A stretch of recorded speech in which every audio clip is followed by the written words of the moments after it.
গণতন্ত্র কাজ করার জন্য যে প্রতিষ্ঠানগুলো আছে, এই প্রতিষ্ঠানগুলো যদি স্বচ্ছতার সাথে, যোগ্যতার সাথে চালাতে না পারে এবং সঠিক লোকজন পরিচালনা করতে না পারে, গণতন্ত্র কিন্তু কাজ করে না। এই জন্য আজকের নতুন বাংলাদেশের আমাদের যে ভাবনা, চিন্তা, আকাঙ্ক্ষা, এটাকে যদি বাস্তবায়ন করতে হয়, তাহলে বাংলাদেশের গণতান্ত্রিক প্রতিষ্ঠানগুলোকে আমরা সুচারুরূপে সংগঠিত করে স্বচ্ছতার সাথে, যোগ্যতার সাথে পরিচালনা করতে হবে। যে কারণে ফয়েজ সাহেব বইগুলো লিখেছেন, বইটাতে সব সুপারিশগুলো দিয়েছেন, এবং এই সুপারিশ থেকে আমরা কিন্তু অত্যন্ত উপকৃত হব। কারণ বাংলাদেশ জাতীয়তাবাদী দল এই মুহূর্তে আগামীর বাংলাদেশ কিভাবে পরিচালিত হবে, এটার উপর আমাদের বিভিন্ন গ্রুপগুলো কাজ করছে। অনেকগুলো কাজ শেষও হয়ে গেছে, এবং এই কাজগুলো করছে এই জন্য, আল্লাহ যদি আমাদেরকে নির্বাচিত করে সরকার গঠনের সুযোগ দেন, বাংলাদেশের জনগণ যদি সুযোগ দেন, তাহলে আমরা প্রথম দিন থেকে যাতে সিদ্ধান্ত নিতে পারি। সরকার গঠনের পরে বাংলাদেশে যেটা হয়, কয়েক মাস না বছর চলে যায় যে কি কাজ করব, কিভাবে করব।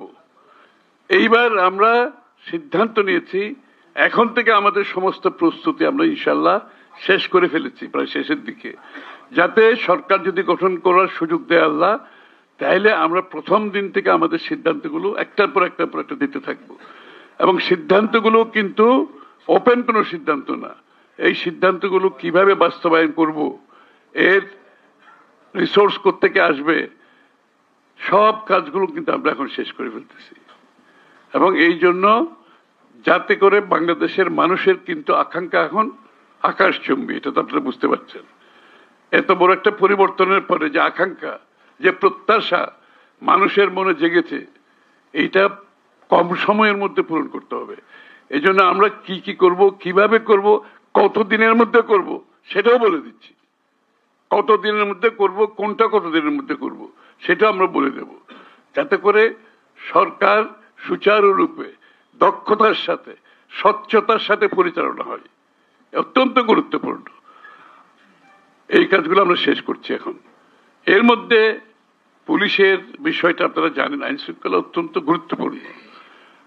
এই যে ফয়েজ সাহেব বলল, পুলিশের চিফ পালিয়ে যায়, পুলিশের কমিশনার পালিয়ে যায়, আর কেউ জেলে আছে, আর কেউ ভয় ভীতিতে চাকরিতে জয়েন করতে পারছে না, আর যারা আছে তাদের মধ্যে একটা অস্বস্তি বিরাজ করছে।